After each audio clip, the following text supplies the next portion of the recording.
waktu dan kesempatannya. Saya tahu Ibu sangat-sangat sibuk, tapi di luar kesibukan Ibu kasih kesempatan kepada saya. Saya selaku calon penggugat Angkatan 10 yang berada di Sumatera Barat, di mana saya akan melaksanakan tugas akademik saya, yaitu mengenai wawancara 13 sekolah. Pertama sekali yaitu kepala sekolah induknya.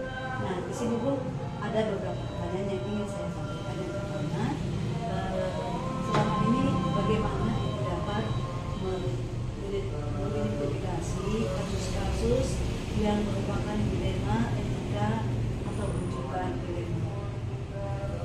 Selama ini biasanya adanya dilema etika penjelasan saya sekali-kali contoh kalau mahasiswa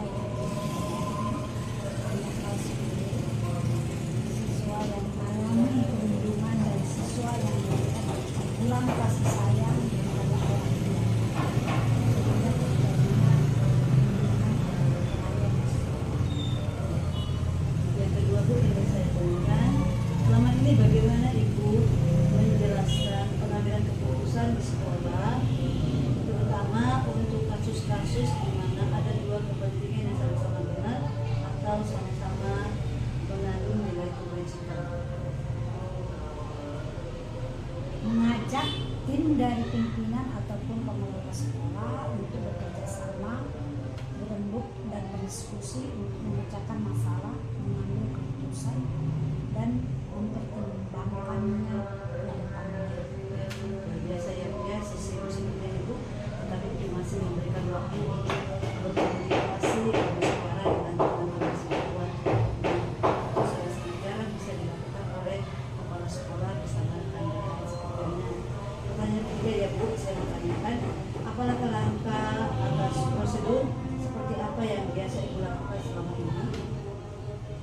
Saya biasanya melakukan langkah-langkah mengumpulkan informasi, mengidentifikasi nilai-nilai yang bertentangan, pertimbangan dampak keputusan untuk semua orang, diskusi dengan tim, ambil keputusan berdasarkan analisis tersebut, buat rencana untuk melaksanakan keputusan Terima kasih ya Bu ya. Nah, selanjutnya ingin saya bertanya, hal apa saja yang selama ini Ibu anggap efektif dalam pengambilan keputusan pada kasus-kasus dilema etika? biasanya saya lakukan dalam pengambilan keputusan saya mengajak orang atau melibatkan orang dalam keputusan, yaitu orang tua melibatkan orang tua dalam untuk mengambil keputusan, berkomunikasi dengan jelas dan transparan dalam perbuatan keputusan. Apakah Ibu memiliki sebuah atau jadwal tertentu untuk menentukan dilema-dilema Ibu, menyelesaikannya satu persatu? Biasanya yang selalu menjadi hambatan ialah tekanan dari pihak-pihak yang terlibat, tekanan dari pelaku, ketidakpastian dalam memilih keputusan yang tepat kadang-kadang sulit untuk membuat keputusan yang diterima semua pihak. Adakah seseorang atau faktor-faktor apa yang selama ini mempermudah atau membantu Ibu dalam pengambilan keputusan dalam kasus-kasus dilema etika? Selama ini dukungan dari tim kerja saya yang kompak memberikan dampak dalam mempermudah dan membantu saya dalam mengambil keputusan dalam kasus-kasus dilema. Tidak jarang saya juga melibatkan konselor atau mediator yang jika saya melakukan dan membantu saya dalam menerima pendapat. Itu yang saya tanyakan, dari semua hal yang telah disampaikan, pembelajaran apa yang Anda Ibu petik dari pengalaman ketika mengambil keputusan dilema dan etika? Saya belajar bahwa dalam pengambilan keputusan berpusat pada keterbukaan dan komunikasi ke semua pihak agar semua mengambil keputusan dapat diambil dengan bijaksana dan diterima oleh semua pihak. Terima kasih Bu. Dari semua wawancara ini, kesimpulan apa yang Ibu dapat tentang dilema etika? Kesimpulannya yaitu untuk lebih bijaksana mengambil keputusan dalam hal apapun kejadian-kejadian yang ada di sekolah. Terima kasih Bu buat waktu dan kesempatannya. Ketika Prabudi semakin jaya. Selamat pagi Bu. Selamat pagi Bu. Perkenalkan Bu, saya Rosmawi Tata Barat Sarjana Pendidikan dari calon guru penggerak angkatan 10, di mana pada saat ini saya mendapat tugas mewawancara beberapa kepala sekolah di lingkungan sekitarnya. Nah, kebetulan saat ini saya berada di TK Aisyah Bustanul Atfal ke-16, Jalan Mahkamah, Gang Selamat nomor 18, bersama Ibu Kepala Sekolah Kanusia Sarjana Pendidikan. Mohon izin Bu dan mohon maaf waktunya sudah saya pakai sebentar. Iya. Ya. Oke, nggak apa-apa silakan. Izin Bu, saya ingin bertanya beberapa hal. Yang pertama Bu, tapi Ibu sehat kan? Alhamdulillah sehat. Yang pertama sehat, itu yang pertama. Semangat. tetap semangat. Oke Bu, yang pertama ingin saya tanyakan, selama ini bagaimana Ibu dapat mengidentifikasi kasus-kasus yang merupakan dilema etika atau moral? Oh, gitu ya. Nah, biasanya kalau terjadi hal seperti itu, saya mengidentifikasikannya dengan cara berkomunikasi dan berkolaborasi dengan guru ataupun siapapun yang terlibat dalam kasus tersebut. Ya, luar biasa Ibu ya, jawaban Iya. Ibu ya. Nah, selama ini bagaimana Ibu menjalankan pengambilan keputusan di sekolah, terutama untuk kasus-kasus di mana ada dua kepentingan yang sama Bu? Begitu ya. Nah, di sini saya selalu berpegang teguh pada peraturan yang telah yang disepakati bersama untuk mengambil manfaat bagi semua warga sekolah. Langkah-langkah apa saja yang prosedur apa yang Ibu lakukan selama ini? Itu langkah-langkahnya biasanya saya mencari fakta, lalu memanggil yang bersangkutan dan melakukan koordinasi dan komunikasi dengan dua pihak. Nah, hal apa saja yang selama ini Ibu anggap efektif dalam pengambilan keputusan pada kasus-kasus dilema etika? Oh begitu ya.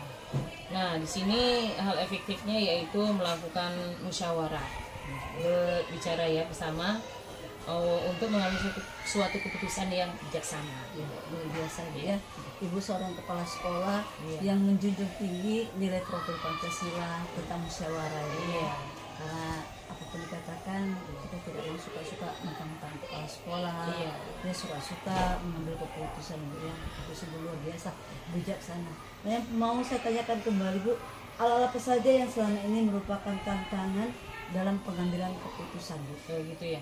Itu biasanya tantangannya selalu ada. Jadi yaitu kita mencari keputusan yang terbaik lah. Ya kan, keputusan yang bertentangan dengan pihak yang lain yang dianggap tidak melanggar keadilan. Setiap kita pasti ada tantangan, tetapi tantangan itu yang membuat kita semangat ya Bu Iya, ya. iya. Karena tanpa tantangan kita enjoy Iya, aja ya, tidak betul, mau betul. belajar ya Bu Iya, ya. betul. Iya. Nah, apakah Ibu memiliki sebuah susunan atau jadwal dalam menyelesaikan sebuah penyelesaian ini Bu? Gitu ya. Selama ini tidak ada penyelesaian, ya, tidak, dan karena masalah diharapkan tidak berat dan langsung dapat diselesaikan gitu. Luar biasa Bu. Iya. Adakah seseorang atau faktor apa yang selama ini mempermudah atau membantu Ibu dalam pengambilan keputusan dalam kasus-kasus dilema etika Bu? Nah, saya selalu mengajak para guru dan orang-orang yang berhubungan dengan sekolah untuk dapat menyelesaikannya secara bersama-sama. Nah, yang selanjutnya Bu, dari semua hal yang telah kita sampaikan ini, pembelajaran apa yang dapat Ibu petik dari pengalaman Ibu dalam mengambil keputusan? Gitu ya. Jadi setiap keputusan itu pasti akan memiliki risiko. Jadi lakukanlah dengan nilai-nilai kebijaksanaan yang kita ambil. Penerapan pengambilan keputusan analisis dan refleksinya itu saya akan menerapkan prinsip-prinsip pengambilan keputusan dilema etika dengan memastikan bahwa setiap keputusan mempertimbangkan masukan dari berbagai pihak. Saya akan mulai dengan melibatkan murid ya dan kolega guru-guru dalam diskusi tentang keputusan yang berdampak pada mereka gitu. Memastikan semua suara terdengar dan menggunakan prosedur yang sistematis untuk menguji keputusan yang diambil, yaitu 4 paradigma, 3 prinsip, dan 9 langkah pengujian. Penerapan ini tentu saja akan dimulai segera dan akan menjadi bagian dari proses rutin dan penanganan kasus-kasus etika yang terjadi di lingkungan sekolah. Luar biasa ya Bu ya, penerapan Ibu dalam mengambil keputusan, di mana Ibu tidak mengambil keputusan secara sepihak, tetapi Ibu melakukan semuanya dengan musyawarah, dengan memegang prinsip nilai-nilai etika ini. Saat ini yang menjadi kendala kita tentang etika ya Bu ya, apalagi dari lingkungan keluarga yang berbeda-beda. Iya, betul. Pasti banyak saja ya Bu ya, etika-etika yang di luar pemikiran kita, tapi disinilah kita sebagai orang yang terdidik terpanggil untuk mendidik karakter anak. Terima kasih Bu buat waktu dan kesampatannya. Ya, semoga TKS ya semakin maju, semakin berkembang, dan semuanya apa yang diperlukan visi dan misi di tempat ini semuanya berjalan dengan baik di tahun ajaran 2024-2025. Mohon izin Bu, saya kembali. Pagi Bu. Pagi Bu. Ya, terima kasih ya Bu ya, sudah memberikan waktu pada saya untuk wawancara. Adapun tugas saya ini dari calon guru penggerak angkatan 10 ya. Yang pertama Bu, izinkan saya mohon maaf sudah mengganggu waktu Ibu dengan kesibukan Ibu, namun Ibu bersedia dan bermurah hati untuk memberikan waktunya. Terima kasih ya Bu. Iya, sama-sama Ibu. Hari ini saya ingin mau bertanya kepada Ibu, selama ini bagaimanakah Ibu dapat mengidentifikasi kasus-kasus yang merupakan dilema etika atau didikan moral? Iya. Saya biasanya tahu kalau ada dilema etika itu pada saat ada konflik antara aturan sekolah dengan kebutuhan pribadi siswa. Misalnya seperti kasus terlambat tapi punya niat tinggi untuk tetap sekolah. Nah, atau bisa juga siswa yang berkelahi dengan temannya karena hal yang sepele dan lain sebagainya yang terjadi di TK ini. Ya, terima kasih Bu ya. Selama ini bagaimana Ibu dapat menjalankan pengambilan keputusan di sekolah tentang kasus-kasus di mana ada kepentingan yang sama-sama benar atau sama-sama mengandung nilai kebaikan? Biasanya saya mengajak beberapa orang dari tim pimpinan dan pengelola sekolah untuk berdiskusi Bu. Kami pertimbangkan semua sisi dari masalah dan dampaknya sebelum memutuskan. Kami berusaha mencapai kesepakatan bersama yang adil untuk semua orang. Ya, terima kasih ya Bu ya. Sungguh luar biasa Ibu ya, boleh memberikan keputusan yang begitu baiknya. Nah, yang mau saya tanyakan kembali, apakah langkah-langkah atau prosedur seperti apa yang biasa Ibu lakukan selama ini? Langkah-langkahnya yang pertama saya akan mengumpulkan semua informasi terkait, dan yang kedua identifikasi nilai-nilai yang bertentangan. Yang ketiga saya akan mempertimbangkan dampak keputusan untuk semua orang, dan yang selanjutnya diskusi dengan tim untuk mengambil keputusan berdasarkan analisis tersebut. Begitu Ibu. Terima kasih ya Bu ya. Nah, selanjutnya saya mau bertanya Bu, hal apa saja yang selama ini Ibu anggap efektif dalam pengambilan keputusan pada kasus-kasus dilema etika? Yang paling efektif adalah melibatkan berbagai orang dalam proses keputusan, berkomunikasi dengan jelas dan transparan dalam membuat keputusan. juga mengikuti prosedur yang sudah ada dan memastikan keputusan sesuai dengan prinsip aturan di sekolah dan etika kemanusiaan. Terima kasih ya Bu ya. Nah selanjutnya ini saya tanyakan, hal-hal apa saja yang selama ini merupakan tantangan dalam pengambilan keputusan pada kasus dilema etika? Nah, itu tantangannya termasuk konflik kepentingan antara pihak-pihak yang terlibat dulu.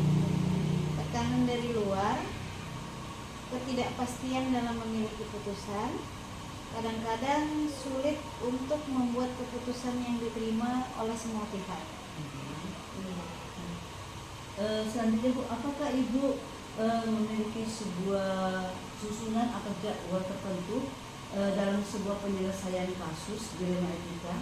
Apakah Ibu langsung menyelesaikan di tempat atau memilih sebuah jadwal untuk menyelesaikannya? Bentuk atau prosedur apa yang Ibu lakukan?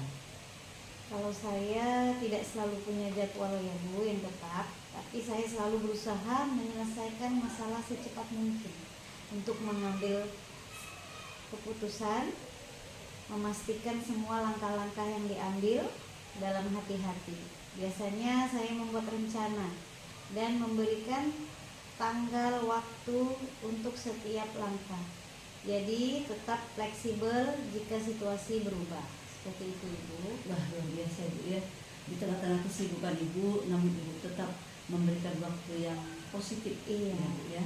Nah ingin saya tanyakan kembali Bu, izin, adakah seseorang atau faktor-faktor apa yang selama ini mempermudah atau membantu Ibu dalam pengambilan keputusan dalam kasus-kasus dilema seperti ini? Nah, itu yang pertama, yang paling penting adalah dukungan dari tim yang kompak dan memiliki pedoman etika yang jelas. Terkadang saya juga melibatkan konsultan atau mediator dari luar jika diperlukan untuk mendapatkan pandangan tambahan. Dukungan dari keterlibatan seluruh warga sekolah juga memudahkan proses untuk mengambil keputusannya Bu. Jadi ya, terus saya mau tanya Bu, dari semua hal yang telah Ibu sampaikan tadi, pembelajaran apa yang dapat Ibu petik dari pengalaman Ibu mengambil keputusan dilema etika? Saya belajar bahwa keterbukaan dan komunikasi yang baik itu sangatlah penting dalam mengambil keputusan Bu. Saya juga belajar bahwa penting untuk mempertimbangkan semua aspek yang ada berdampak dari keputusan, serta fleksibel untuk menyesuaikan keputusan jika diperlukan. Penerapan pengambilan keputusan analisis yang fleksibel. Saya akan menerapkan prinsip-prinsip pengambilan itu. Jadi keputusan dilema etika dengan memastikan bahwa keputusan mempertimbangkan semua aspek dan melibatkan masukan dari berbagai pihak. Saya akan mulai dengan melibatkan murid, kolega dalam berdiskusi tentang keputusan yang berdampak kepada mereka. Meskipun semua suara didengar dan menggunakan prosedur yang sistematis untuk mengambil dan menguji keputusan yang akan diambil, yaitu 4 paradigma, 3 prinsip dan 9 langkah pengujian. Penerapan ini tentu saja akan dimulai segera dan akan menjadi bagian dari proses rutin dalam menangani kasus-kasus etika yang terjadi di lingkungan sekolah ini. Terima kasih ya Bu ya, Iya, buat sama-sama. waktunya, sungguh luar biasa. Ketika tadi kita berbincang, banyak sekali yang pengalaman-pengalaman Ibu yang menambah wawasan saya bagaimana mengambil keputusan sehingga semuanya berjalan dengan baik ya. Iya. Demikian saya dari Guru Penggerak Angkatan 10, di mana saya boleh diberi kesempatan untuk boleh wawancara Iya. di TKA BA 04 Cabang Teladan bersama Ibu Yani Sri Mulyani Sarjana Pendidikan. Semoga wawancara kami ini boleh berdampak positif dan sekolah Ibu semakin sukses, semakin banyak murid-muridnya ya Bu ya. Terima kasih. Semuanya dilancarkan dalam segala hal. Iya, amin. Terima kasih Bu, mohon izin. Iya, sama-sama Ibu.